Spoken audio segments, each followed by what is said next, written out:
دوسری بات یہاں پر میں آپ کی خدمت کے اندر جو عرض کرنا چاہ رہا ہوں وہ یہ ہے کہ یہ جو میری زبان سے لفظ نکلا کہ داتا اگر رب کو بھی کہا گیا اور داتا جو ہے وہ بندوں کو بھی کہا گیا تو شرک ہے. تو میں نے کہا جی میں ایک طالب علم ہوں, مجھے سمجھائیں اس میں شرک کیوں ہوا. وہ کہنے لگے جی شرک اس لیے ہوا کہ لفظ کیا بولا تم نے. میں نے کہا داتا. کہ یہ لفظ ایک ہے. میں نے کہا ہاں. کہ اسی کو تم نے اللہ کے لیے کہا. میں نے کہا جی آپ کہتے ہیں جی داتا اللہ کو. تو کہا بس جو لفظ اللہ کے لیے بولا جائے نا اس لفظ کے اوپر ایک لائن کھینچ لو, اب وہ بندوں کے لیے کبھی نہیں بولنا ہے. میں نے کہا اچھا یہ مطلب ہے اس کا. ابھی مولانا والی مثال اس کو کلیئر کر دیتی ہے, اور یہ ساری تقریر جو میں نے آپ کے سامنے کی ہے کلیئر کر دیتی ہے, کیونکہ آپ تو یہی نظریہ دے رہے ہیں کہ جس لفظ سے اللہ کو یاد کر لیا اب اس کو انڈر لائن کرنے کے بس وہ مخلوق کی طرف آئے گا تو شرک ہو جائے گا. مخلوق کی طرف آئے گا تو شرک ہو جائے گا. تو لہذا لفظ مولانا کو بھی پھر انڈر لائن کریں, لفظ علامہ کو بھی انڈر لائن کریں, رؤوف و رحیم کو بھی انڈر لائن کریں, کریم و سمیع و بصیر کو بھی انڈر لائن کریں, غیرت و حیا کے لفظ کو بھی انڈر لائن کریں, اور یہ سارے لفظ ایک طرف کریں. اور اس کے مقابلے میں اگر کوئی آئے تو کوئی دوسرا لفظ بولے, لیکن کوئی عقل مند آدمی اس بات کو قبول نہیں کر سکتا. ایک بات اب قرآن مجید میں اس کو آخری بات عرض کرتا ہوں, میں اس کو کلیئر کیا کہ فَإِنَّ اللَّهَ هُوَ مَوْلَاهُ. کیا لفظ آیا؟ مولا. کیا لفظ آیا؟ اب میں پوری آیت پڑھتا ہوں, ذرا دیکھیے آیت کا کچھ حصہ پڑھتا ہوں, اس میں دیکھیں لفظ مولا کتنی دفعہ آتا ہے. فَإِنَّ اللَّهَ هُوَ مَوْلَاهُ وَجِبْرِيلُ وَصَالِحُ الْمُؤْمِنِينَ. کتنی دفعہ مولا آیا؟ بولے کتنی دفعہ آیا؟ اب آپ دیکھیں ایک دفعہ لفظ مولا آیا اور کتنوں پر بولا جا رہا ہے؟ اے محبوب میں تیرا مولا, اللہ پر بولا گیا. اے محبوب جبریل تیرے مولا, دو پر بولا گیا. اے محبوب یہ سارے مسلمان تیرے مولا, پوری امت پر بولا گیا. میں نے کہا یہ ہم نے یہ شروع کیا ہے یہ اللہ رب العالمین خود فرما رہا ہے, تو تم ہمیں بدعتی کتانا دیتے ہو کہ تم نے ایجاد کیا. ہم نے کہا جی ہم ایجاد نہیں کرتے, ایجاد خدا کرتا ہے, ہم صرف مانتے ہیں. ایجاد کس نے کیا جی؟ خدا نے کیا. ہم کیا کر رہے ہیں؟ مان رہے ہیں. اور اللہ نے بتا دیا کہ مولا میں ہوں اپنے معنی میں, اور میرا ہر محبوب بندہ مولا ہے ان کے معنی میں. یعنی میں مولا ہوں بغیر کسی کے بنائے, اور میرے بندے جو مولا ہیں میرے بنائے سے. تو لہذا اس نے اس کو کلیئر کر دیا. کیا کر دیا جی بولیے؟ تو لہذا یہ کانسیپٹ بالکل کلیئر ہوگا. اور اسی کو سید عالم صلی اللہ علیہ وسلم نے بخاری شریف کے اندر اپنے آخری خطبے کے اندر ذکر کرتے ہوئے سید عالم صلی اللہ علیہ وسلم نے اسی بات کو ذکر فرمایا, اور فرمایا کہ سنو میری بات.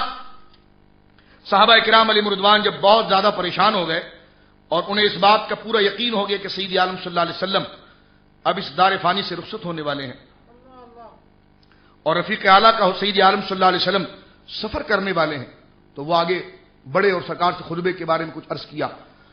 تو یہ کہ سرکار علیہ الصلوۃ والسلام نے حضرت کعب بن مرہ کہتے ہیں سرکار نے اٹھایا, کہا کہ میرا ممبر اٹھاؤ اور چلو, اور سید الشہداء کی مزار پر سرکار علیہ الصلوۃ والسلام نے آخری سلام پیش کیا.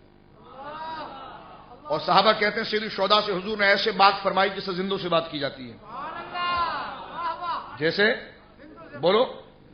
اب میں صرف اہل الحدیث سے یہ پوچھتا ہوں, یہ جو حضور کا انداز تھا یہ دین ہے کہ نہیں؟ کہیں گے جی دین ہے.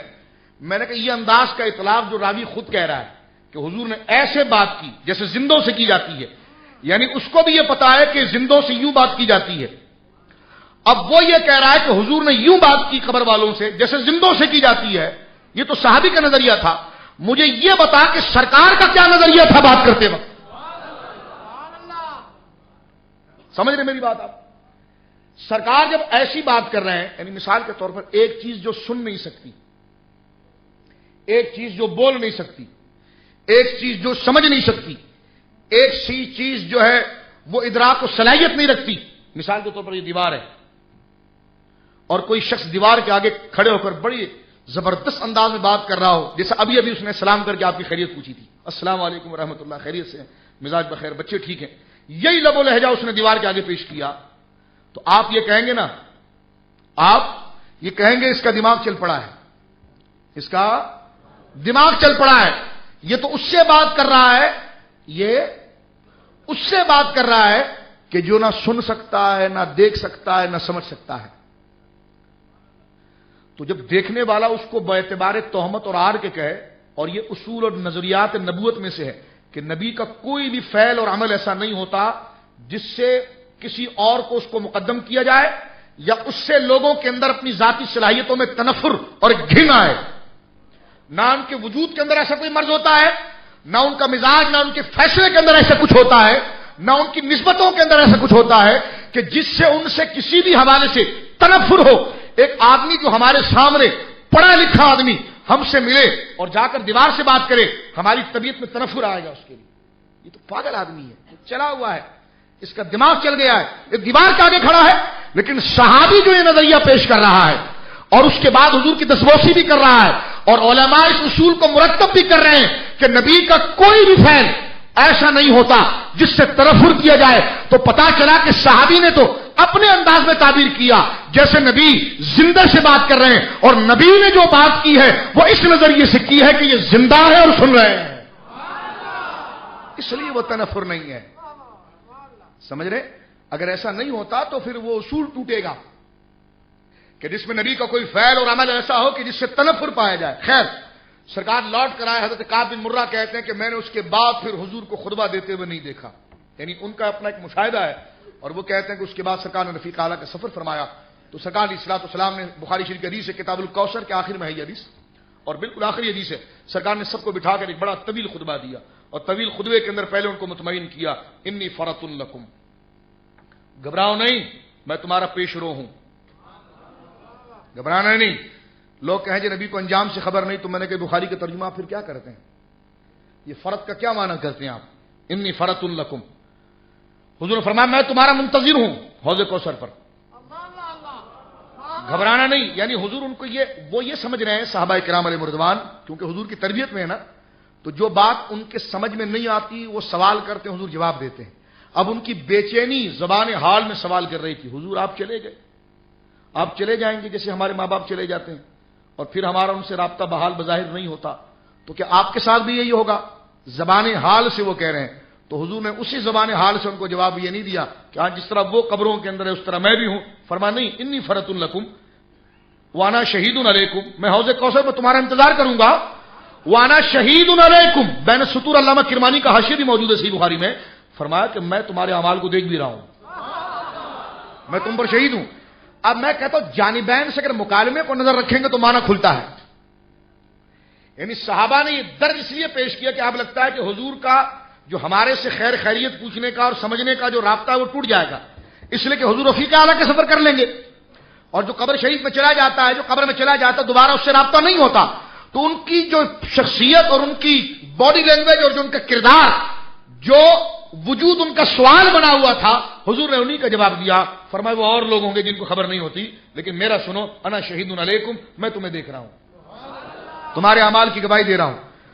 انی فرط علیکم، میں تمہارا قیامت کے دن پیش خیمہ ہوں. اور فرمایا وانی لانظر الی حوضی الان، واللہ لانی، خدا کی قسم ضرور بضرور. اور بعض بات میں کہ انی لانظر الی حوضی الان، کہ خدا کی قسم بے شک میں اس وقت اپنے حوض کوثر کو بھی دیکھ رہا ہوں.